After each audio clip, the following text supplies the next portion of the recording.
ఈరోజు మనందరం ఒక్కసారి చూస్తే నేను ప్రత్యేకంగా ఈ కార్యక్రమానికి వచ్చింది చేనేత కార్మికులకు పూర్తిగా అండగా ఈ ప్రభుత్వం ఉంటుందని చాలా స్పష్టంగా తెలియజేయడానికే ఈ కార్యక్రమానికి వచ్చాను.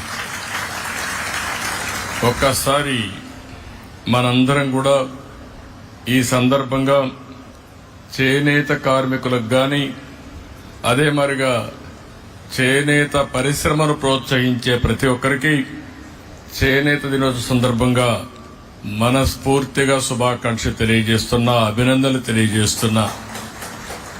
దీనికి ఒక చరిత్ర కూడా ఉంది. భారతదేశ స్వాతంత్ర ఉద్యమంలో విదేశీ వస్త్రాల బహిష్కరణ, స్వదేశీ వస్త్రాల్ని ప్రోత్సహించడం ఆ రోజు ఒక ఉద్యమ స్ఫూర్తితో ముందుకు తీసుకుపోయారు. అది కూడా ఈ రోజునే జరిగింది. ఆగస్టు 7వ తారీఖున మొట్టమొదటిసారిగా జరిగి అది వాడలా వెళ్లి అది కడకు క్విట్ ఇండియా మూవ్మెంట్ కింద ఏదైతే బ్రిటిష్ వారిని మళ్లీ పంపించే వరకు ఉద్యమం జరిగిందంటే ఆ స్ఫూర్తిలో ఇది ఒక భాగం అని చెప్పి కూడా నేను మీకు తెలియజేస్తున్నా.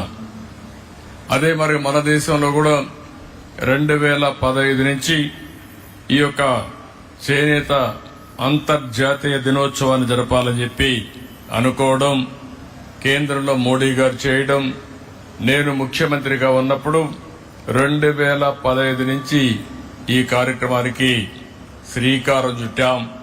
అది చాలా సంతోషం అని చెప్పి కూడా నేను మీకు తెలియజేస్తున్నా. ఒకే మాట చెప్తున్నా, ఈరోజు నేను వచ్చింది మీ అందరికీ భరోసా ఇవ్వడానికి వచ్చా. అందరితో సమానంగా చేనేత కార్మికుల్ని పైకి తీసుకొచ్చే వరకు ఈ ప్రభుత్వం నేను అండగా ఉంటామని మరొక్కసారి స్పష్టంగా మీ అందరికీ హామీ ఇస్తున్నా. నేను చాలా ఎన్నికల్లో చూశాను.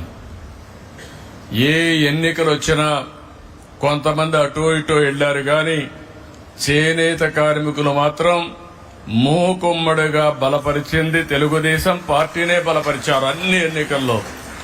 అది ఆ రోజు సమైక్య ఆంధ్రప్రదేశ్ కావచ్చు, ఈ రోజు నవ్య ఆంధ్రప్రదేశ్ కావచ్చు.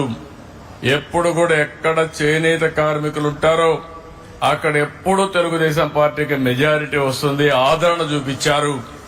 అది ఎప్పటికీ గుర్తుంటుందని చెప్పి కూడా నేను మీకు తెలియజేస్తున్నా. చేనేత రంగం ప్రభుత్వ నిర్లక్ష్యాలతో తీవ్రమైన సంక్షోభంలోకి వెళ్ళింది. అందుకే ఈరోజు చూస్తే గడిచిన ప్రభుత్వంలో తెలుగుదేశం ప్రభుత్వంలో అనేక కార్యక్రమాలు చేసి మిమ్మల్ని అందరినీ ఆదుకున్నాం.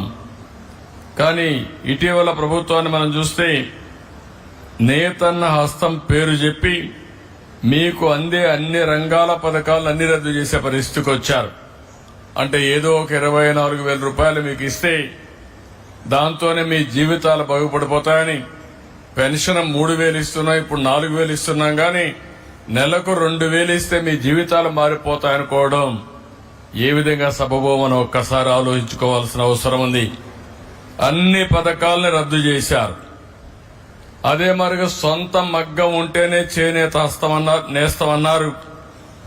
ఆప్కో ద్వారా కొనుగోళ్లు ఆపేసే పరిస్థితికి వచ్చారు. అదే మరి నూలు రంగుపై సబ్సిడీ కూడా తీశారు. పావలా వడ్డీ రుణాలు తీసేశారు. ఒక మాటలో చెప్పాలంటే అన్ని రుణాలు రద్దు చేసి మీ పొట్టగొట్టే పరిస్థితికి వచ్చారు. ఈ రోజు గడిచిన ప్రభుత్వాన్ని మీరు చూస్తే కార్మికులకి, చేనేత రంగానికి 226 కోట్ల రూపాయలు అప్పు పెట్టే పరిస్థితికి వచ్చారు, బకాయిలు పెట్టే పరిస్థితికి వచ్చారు.